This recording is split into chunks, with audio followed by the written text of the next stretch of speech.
Howdy folks, hope you're all having a good one, and welcome back to World of Warships with Rear Admiral Jingles, and we are starting 2026 with a bang. In fact, I can state with a reasonable degree of confidence that every other World of Warships battle from this point on for the remainder of 2026 is going to be an anticlimax after what you're going to witness today. This, in the stupidly overpowered and hilariously broken USS Hawaii, is AJ the Nigbrain, AJ for short, and you are about to witness him achieve the North American server #1 damage record. And here's what makes this crazy. This is a standard battle, it's not arms race.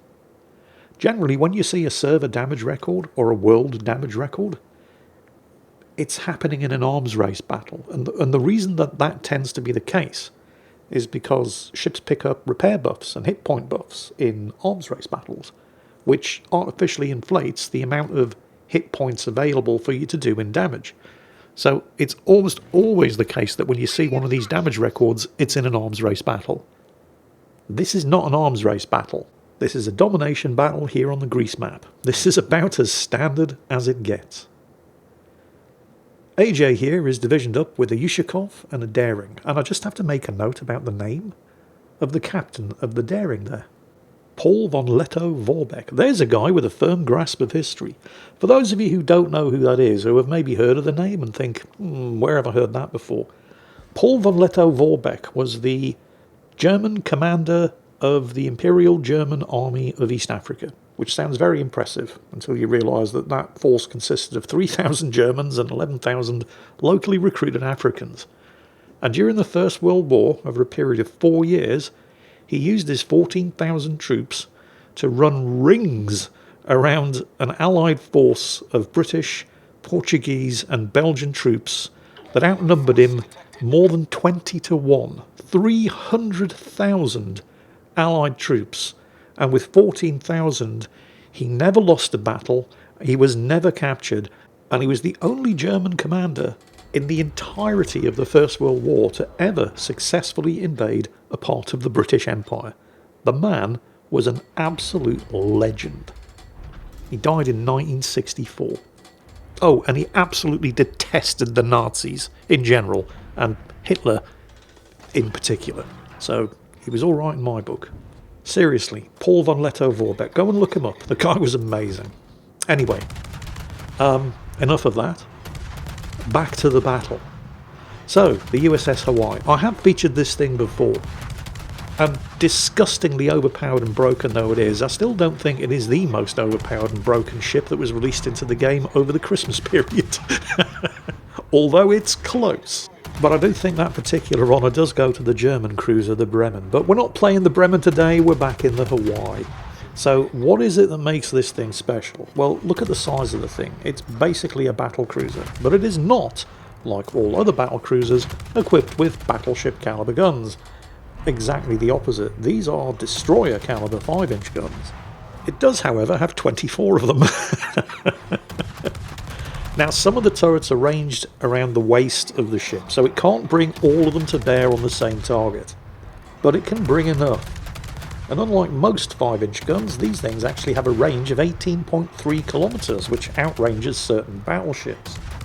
But it's the funny button that makes this thing special. Because when you press that button, it massively reduces the range of the guns down to 12.3 kilometers, I believe, but it also massively increases the rate of fire. Because the actual reload time on these guns is 6 seconds, which is kind of shit really for 5-inch caliber guns. But when you press that funny button and you start unloading on a target that is closer than 12.3 kilometers, that 6-second reload suddenly becomes a 3-second reload. Oh, and you get improved ballistics. And if you've been paying attention, you can see that that's basically what AJ's been doing here. You can switch between firing modes at will because there's no cooldown on it. He was using the standard firing mode with a 6-second reload on the Valparaiso over there, when it was further than 12.3 kilometers away, and then switching to other targets that were popping up as they were closer and triggering the funny button. But look at that rate of fire. I mean, that is just ridiculous. Also notice, I don't think he's ever actually been spotted yet. Great positioning here, which is key to survival in most cruisers, which was instrumental. Oh, he's just been spotted now, but he's just done his first 84,000 damage, and he was only spotted for a couple of seconds because he shifted position instantly. 84,000 damage before being detected. Pop the radar, enemy destroyer detected. He's having to sort of guesstimate the firing line here because he can't actually see the GQ Johnny, and he doesn't know where the water line is, but well, now he can. Oh lordy, that thing's about to have a very bad day. Still 17 seconds left on the radar before that thing's sent. And of course, he's not the only one shooting at it, but I mean, I think it's at least within secondary range of a friendly battleship. But the big problem for AJ is about to be that Valparaiso, who is, yep, there he is. Well, I say big problem, it could have been a big problem, as the friendly Valparaiso secondaries finish off the GQ Johnny, but the enemy Valparaiso over there isn't even looking this way.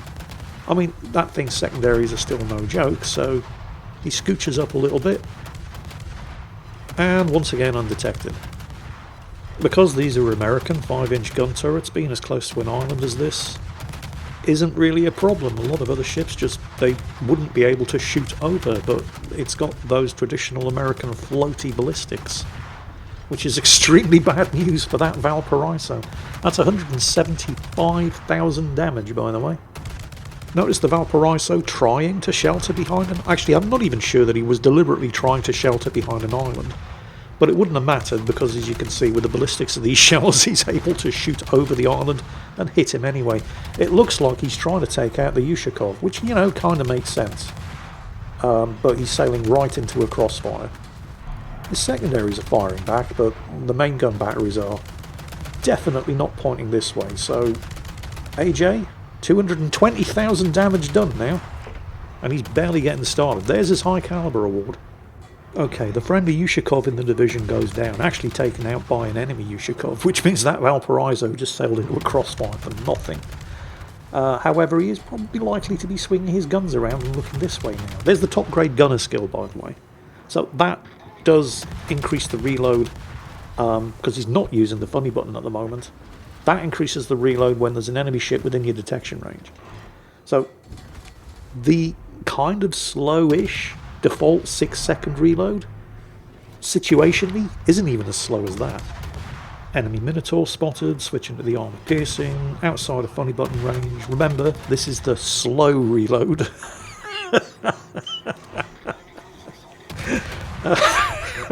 Yeah, I know. Oh dear, oh dear, oh dear. Notice Paul von Lettow-Vorbeck in the Daring do an amazing job of spotting here. Also, I think we need to talk about the smoke firing penalty. This is a thing that I keep banging on about because, well, so many people just don't seem to understand it. And mostly I'm talking about Italian heavy cruiser captains. Yeah, you know who you are. Italian heavy cruiser captains with a high-speed smoke who seem to think that smoke screens make you invisible. They do not. You fire your guns inside a smoke screen, and the larger the caliber of the guns, the further away you'll be detected inside the smoke. And that's another thing that makes this ship absurd. These are destroyer caliber guns. Look at the size of this ship. It's basically a battle cruiser.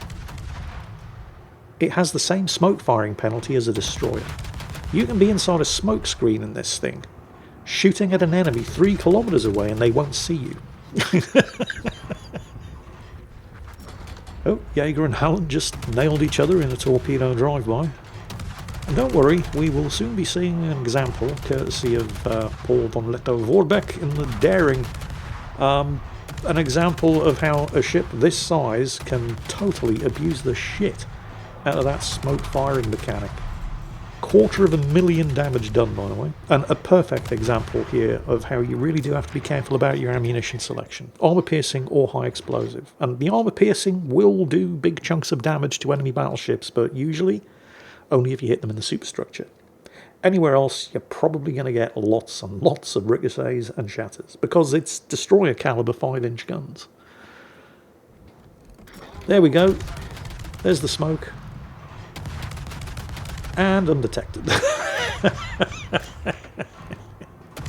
Now, to be fair, he's not in the smoke, and he is going to have to be extremely careful about the Lepanto over there catching visibility of him. He's got to keep an island, something solid between himself and the Lepanto. But there's another smoke here he can abuse.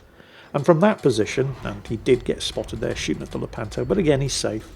But from that open water position that he was in, any ship, aside from some of the more heavily armed battleships, could have fired without being spotted, because he was so far away from anything that would have had a direct line of sight to him through the smoke. So that wasn't a perfect example of what I was talking about. And he is still having to be very careful with island cover here, because it's a daring, it's a British destroyer. The smoke only lasts about 30 to 40 seconds. Successfully set fire on the Lepanto, switching to the Yamato, and those look like successful daring torpedoes. So back to, yes, those were very successful daring torpedoes from Paul von Lettow-Vorbeck. Took out the ARP Yamato, switching back to the Lepanto, and he's gotten spotted. I think that might actually be the Lepanto seeing him, but I mean, you know, this is fine. The Lepanto's guns are notoriously inaccurate. Oh dear. And he has battlecruiser armour, so he can afford to take a couple of hits on the belt. Note, however, that he just scored the Confederate Award, which was immediately followed by a skill pop-up, which indicates that he's using Bull Halsey as his commander. So now, the guns are firing even faster. Remember, this is the slow reload. This is what should be a 6-second reload. So with that, I can't remember the name of the skill. Hit hard, hit often, hit fast, hit often, whatever it is. The one that you get when you achieve the Confederate Award with Bill Halsey as your commander. So even without the top grade gunner skill and the funny button being active, this is the slow reload.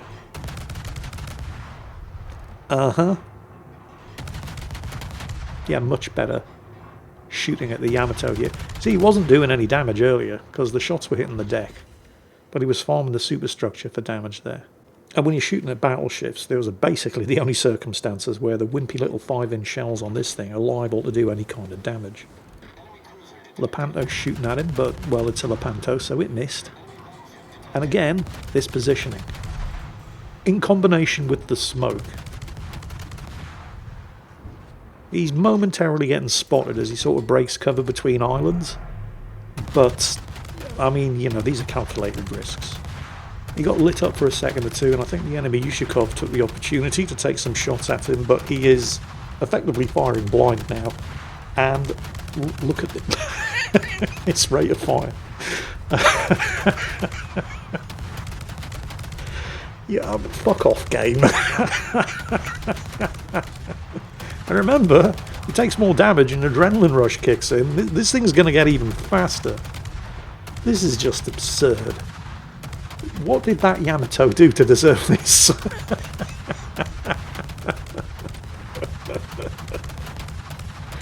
This thing has 24 guns. Okay, it can't bring all of them to bear on a target at the same time because some of them are mounted on the waist. But it can fire 19 of them.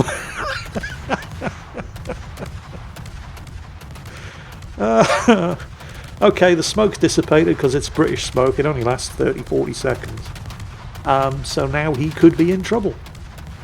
If the Yamato manages to bring its guns around, and it does, well, this could hurt. Nope. I mean, it did, but nothing critical. He's in cover. They all know he's there, but they can't see him, and it looks like the Yamato is about to have daring torpedo issues. The Marseille. Oh, there's something left on the enemy team that isn't a battleship. Alright, again, masterful use of island cover here. Oh, it looks like those torpedoes were aimed at the Marseille, not the Yamato. Oh well, my bad. Can I just point out, by the way, 400,000 damage, not a single kill. Maybe this will be his first. He just needs to find a Yamato superstructure. I think he's got it. Yeah, come on. Just a few more. It's trying to heal up. Oh, he might not have it. And the Yamato's gotten away with it. Undetected. A couple of shots out at the Yushikov. Again, remember, this is the slow reload because everything's more than 12.3 kilometers away. Marseille's about to pop out from the other side of that island. Here it comes. he can activate the funny button, because it's close. Now the Marseille is one of those French battle cruisers, big guns, so it can hit hard, it just can't hit very often. And against anything else armed with guns of this caliber, that Marseille would have probably smacked it into the middle of next week. But this is a battle cruiser. It's got more than 100mm of belt armour, and he's angled, so... and you're inside funny button range. But he's almost made it into cover, and then he makes a serious error of judgment. The Marseille seems to think, actually, no, I want to be in this fight. I don't know why, because he's not winning it. Then comes to his senses, but yeah, AJ is backing up to keep him within line of sight. There's some shots coming in there from possibly the Yamato, maybe the Ushakov. Doesn't matter. There we go. 486,000 damage before he gets his first kill. I feel like I should be giving a shout out to the rest of the team at this point, by the way, because I mean, they've held on to 2 caps for the entirety of the game, more or less. And their positioning has ensured that the enemy team have never really had a viable chance of getting any more than the 1 cap over at Charlie that they do currently hold on to. Which is why, despite the fact that until AJ just nailed that Marseille, the kills were even.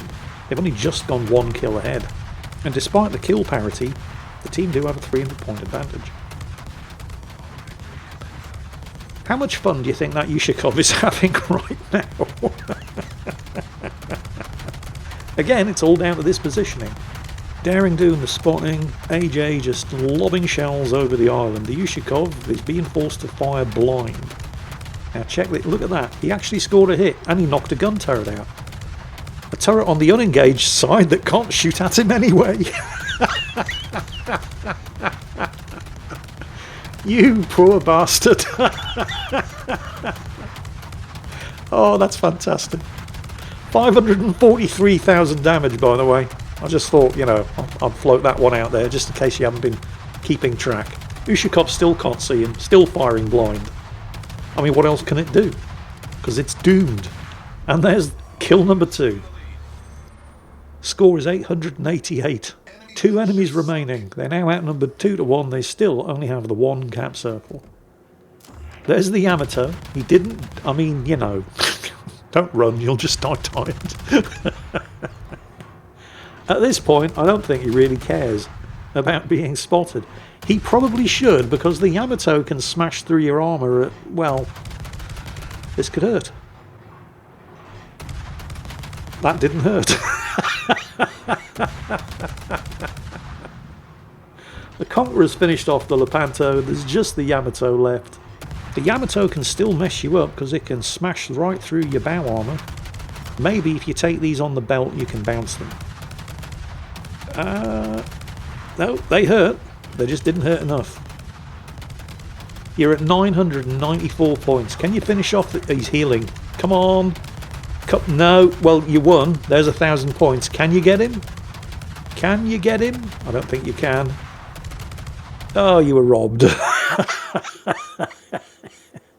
Ladies and gentlemen, boys and girls, that's 603,911 damage done.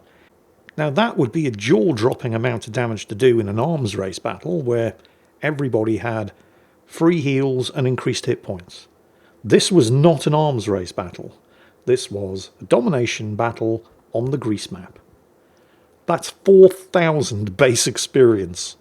Do you know how many shots he fired during the course of that battle? I'll tell you, he scored 2,100 hits from more than 4,000 shots fired. Ladies and gentlemen, boys and girls, 600,000 damage in a domination battle from AJ and the USS Hawaii. It's all downhill from here. In the first World Warships video of 2026. I'm sorry, but it's unlikely to get any better than this. Thank you, AJ. Congratulations on a stunning achievement, and I hope you were all amused watching him achieve it. As always, take care, and I'll catch you next time.